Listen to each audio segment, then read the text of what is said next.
Hola, mi nombre es Carlos Eduardo. En esta ocasión hablaremos un poco sobre el pensamiento político latinoamericano, dando apertura con la primera pregunta que nos dice: ¿cuál es nuestra opinión sobre la historia del pensamiento político latinoamericano?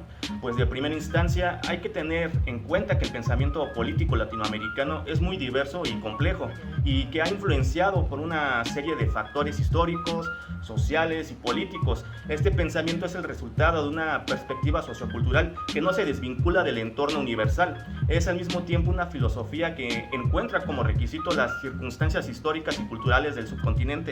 Es decir, el pensamiento político latinoamericano responde preguntas y cuestiones relacionadas con realidades histórico-culturales de la región.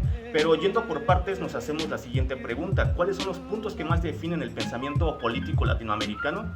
Pues es difícil establecer una lista definitiva de elementos que lo definan. Sin embargo, como primer punto es sobre la lucha de la exclusión y desigualdad. Por ejemplo, la lucha por la independencia y la soberanía ha sido un elemento clave en el acercamiento a la identidad del pensamiento político latinoamericano. Recordemos que desde la conquista española, América Latina abandonó su pensamiento y tradiciones propias.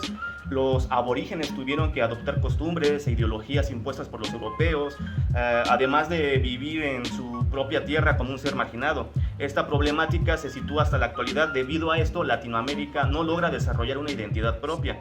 Este sentido, como dijo Leopoldo Sea, América no cree en su propio pensamiento y capacidades para poder actuar y decidir frente a sus problemas concretos, ya que el americano no es capaz de potenciar lo propio por estar pendiente del ideal europeo, y de ahí el problema de inferioridad. Pero ojo aquí, el pensamiento latinoamericano no intenta convertirse en una especie de pensamiento antieuropeo que niega la influencia de este en el mundo de las ideas. Por el contrario, consiste en generar una respuesta ante el supuesto del paradigma único y exclusivo. En otras palabras, para que los pueblos encuentren su identidad y desarrollen un pensamiento propio, debe conocer su historia, la misma que les dará una conciencia libertadora mediante la filosofía. Los hombres pueden concientizar su lugar en el mundo. Para esto, la importancia de la autoidentificación de cada individuo y sociedad, así como su lucha por el respeto al mismo. Otro punto es la lucha por la democracia. En estos últimos años, América Latina ha experimentado la transición y la consolidación democrática. Podemos considerar eso como un gran avance para la región, en el sentido de que la democracia es la forma más idónea para asegurar el desarrollo humano, el aumento de oportunidad de elección de las personas, así como el respeto y la inclusión de las diversidades que cada sociedad presenta. Las democracias de América Latina sabemos que no satisfacen los requisitos fundamentales para que sean democracias integrales, es decir, capaces de garantizar realmente los derechos políticos, civiles y sociales de la ciudadanía, pero que sin duda es importante dentro del pensamiento político latinoamericano, pues han llevado a la promoción de políticas y prácticas que buscan proteger y expandir los derechos y libertades de los ciudadanos.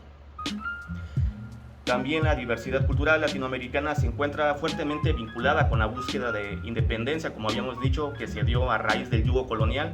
Así surgieron las repúblicas jóvenes independientes.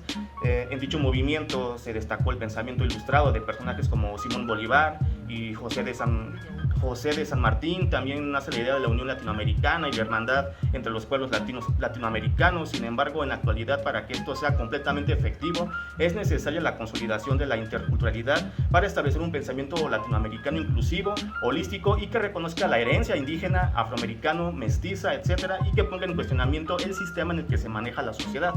Ahora bien, ¿existen peligros si estos pensamientos se convierten en nacionalismos? Es preciso mencionar que en Europa en el siglo XIX y aún entrando en el siglo XX, que dio lugar a tan funestas luchas y disputas que han retrasado el progreso de la humanidad. Por eso la experiencia europea en esto es también historia de errores. Tiene que ser todavía muy útil para que los pueblos de Latinoamérica se alejen de ese monstruo que comporta la deformación del nacionalismo, ya que un nacionalismo excesivo puede llevar a la exclusión y a la discriminación de aquellos que no se identifican con la cultura y la historia de la nación. Pero, por otro lado, si se maneja un nacionalismo moderado, afirmativo y progresista, que paradójicamente se internacionaliza, no descarta tampoco las distintas vertientes humanistas que impulsan al entendimiento universal, a la cooperación, a una interdependencia de pares iguales, no solo jurídicamente, sino unas condiciones de vida digna para el desarrollo, evitando así caer en el exclusivismo o la discriminación hacia otros países o grupos sociales. Por su atención, muchas gracias.